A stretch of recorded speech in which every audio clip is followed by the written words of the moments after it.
तो विपरीत मुख को ही विमुख या परांगमुख कहते हैं। तो उसी को बहिरात्मा कहा जाता है। सच आश्रव बंध पाप पदार्थ त्रयस्य कर्ता भवति। अब वह जो बहिरात्मा है वह हमेशा आश्रव पदार्थ का करता रहेगा, बंध पदार्थ का करता रहेगा और पाप पदार्थ का करता रहेगा। इन तीन पदार्थों का वह हमेशा करता बना रहेगा। अब वो कुछ करे या ना करे, वो इन तीन पदार्थों का कर्ता हमेशा रहेगा, है ना। आश्रव से, बंध से और पाप पदार्थ से उसको कभी भी मुक्ति नहीं मिल सकती।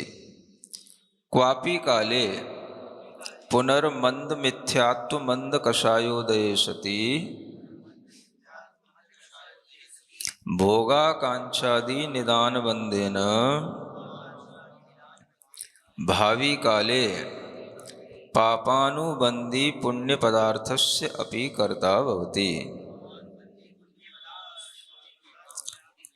अब कभी कभी उसके साथ ऐसा होता है, कोई ऐसा समय आए जब वह मंद मिथ्यात्व और मंद कषाय का उसके अंदर उदय होवे।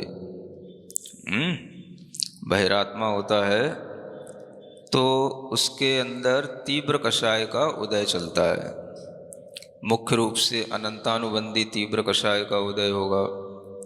इसके कारण से वह अपनी निज आत्मा के कभी भी उन्मुख नहीं होगा, निज आत्मा की ओर सन्मुख नहीं होगा। तो वो कसाई ही उसको अपनी ओर उन्मुख नहीं होने देती। जब कभी ऐसा समय आए कि उसके मिथ्यात्व का मंद उदय हो जाए, कषाय का मंद उदय हो जाए, तब क्या होता है, भोगाकांक्षा आदि जो निदान बंध के द्वारा जो भावी काल में पापानुबंधी पुण्य पदार्थ का भी वह कर्ता हो जाता है। यानी वह कसाय के मंद उदय में पापानुबंधी पुण्य पदार्थ का कर्ता बनता है। पापानुबंधी पुण्य किसे कहते हैं? जिसके उदय में उसे पाप का अनुबंध होगा, ऐसा पुण्य पापानुबंधी पुण्य कहलाता है। यानी पुण्य के उदय में उसे पाप का बंध कराए, ऐसा जो पुण्य है वह पापानुबंधी पुण्य कहलाता है। क्या कहा? तो पुण्य का उदय भी सबका एक जैसा नहीं होता, है ना।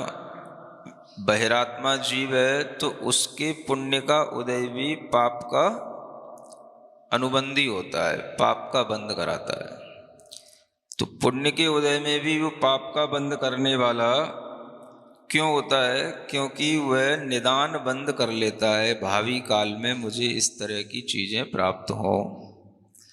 तो इस तरह से जो भोगाकांक्षा आदि रूप जो निदान बंध है, उसके कारण से वह पापानुबंधी पुण्य पदार्थ का भी कर्ता कहलाता है। यानी भविष्य में निदान बंध के माध्यम से वह पापानुबंधी पुण्य पदार्थ का भी कर्ता बन गया। तो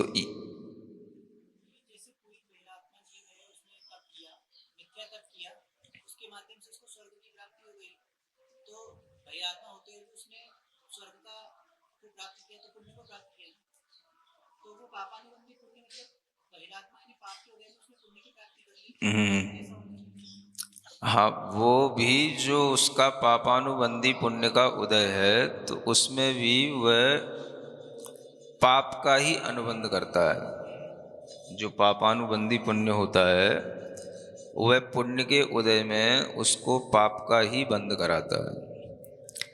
तो वो स्वर्गों में तो चलो वहाँ पर इतनी निमित्त नहीं मिलते, लेकिन जब भी उस पुण्य के फल को भोग करके वह पुनः मनुष्य बनेगा तो वह इसी तरह के कोई भी भोगाकांक्षा में ही उस पुण्य को लगाएगा। तो इसी को कहते हैं पापानुबंधी पुण्य। जिस पुण्य के उदय में वह सिर्फ उस पुण्य का उपयोग अपनी भोगाकांक्षा के लिए करता है। है ना।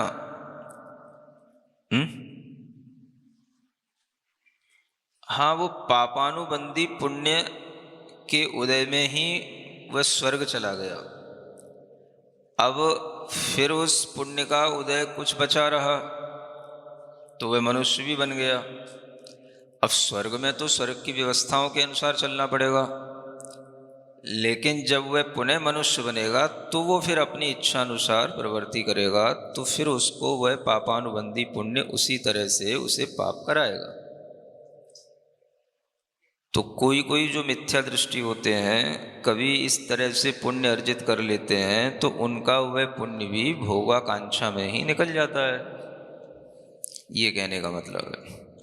तीव्र कषाय के उदय में तो वह हमेशा पाप पदार्थ के ही कर्ता होते हैं, लेकिन कभी कभी वो पुण्य के कर्ता भी हो जाते हैं। लेकिन कौन से पुण्य के?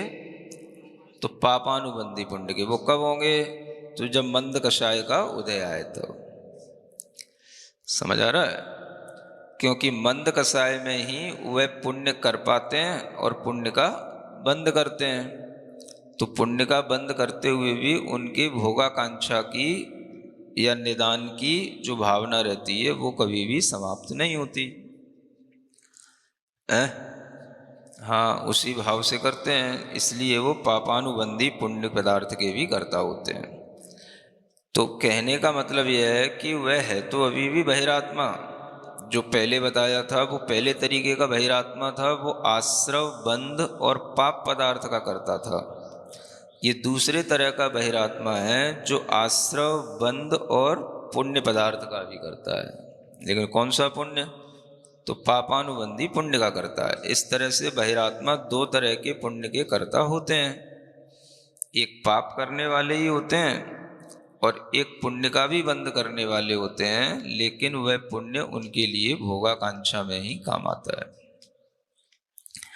यस्तु पूर्वोक्त बहिरात्मनो विलक्षण सम्यक दृष्टि।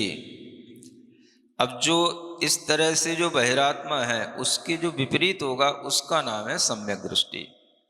हाँ, जो हमने दो तरह के बहिरात्मा बताए, इनसे जो विलक्षण है उसका नाम है सम्यक दृष्टि। वो क्या करता है?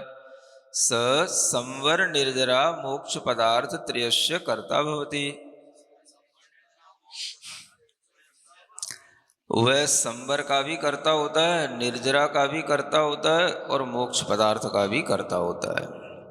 तो जो सम्यक दृष्टि होता है उसी को संवर निर्जरा होती है, वही मोक्ष पदार्थ का कर्ता बनता है।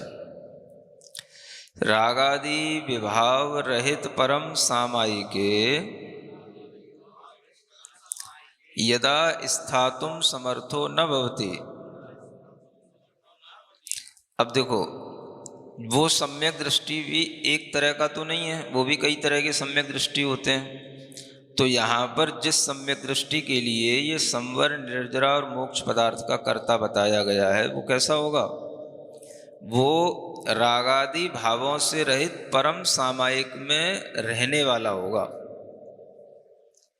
क्या सुना? तो वह संवर निर्जरा का कर्ता कहलाएगा। तो सम्यक दृष्टि जैसे कहीं कह दिया जाता है तो उसमें दो तरह की सम्यक दृष्टि देखना चाहिए, एक व्यवहार सम्यक दृष्टि और एक निश्चय सम्यक दृष्टि। उससे ये समझना चाहिए कि किस सम्यक दृष्टि की मुख्यता से ये कथन किया जा रहा है। तो जब यहाँ पर ये संवर निर्जरा मोक्ष पदार्थ का कर्ता बताया जा रहा है तो मुख्य रूप से ये निश्चय सम्यक दृष्टि की बात हो गई, क्योंकि वही जो है रागादि भाव से रहित परम सामायिक में स्थित होने में समर्थ है। तो ये चीजें स्वयं अपने को, अब कई बार टीकाओं की भी टीका करनी पड़ती है ना। हाँ, तब जो है ये सब चीजें स्पष्ट होती हैं, अन्यथा उनके अर्थ है ना बिगड़ जाएंगे, अनर्थ लग जाएंगे। तो उस तरह से उस अर्थ को अनर्थ ना करते हुए ये समझ के चलेंगे, तभी ये बात आपको समझ में आएगी। जैसे इसमें लिखा हुआ है कि इसीलिए ये लिखा, जो परम सामायिक में ठहरने में समर्थ नहीं होता, तो परम सामायिक क्यों ले ली? क्योंकि वही संवर निर्जरा मोक्ष पदार्थ के लिए मुख्य रूप से कारण है। है? परम सामायिक मतलब निश्चय चारित्र के साथ होने वाला निर्विकल्प परम समाधि काल ही परम सामायिक कहलाता है। सब जगह पर परम सामायिक निर्विकल्प समाधि काल ये जो चीजें आती हैं ये सभी निश्चय चारित्र के लिए आती हैं। पहले भी कई बार आ चुकी हैं। तो उसमें जो ठहरने में समर्थ नहीं हो रहा है तब वो क्या करता है? विषय कषाय उत्पन्न दुर्ध्यान वंचनार्थम संसार स्थिति छेदम कुर्वन् पुण्यानुबंधी तीर्थंकर नाम प्रकृति आदि विशिष्ट पुण्य पदार्थस्य कर्ता भवति।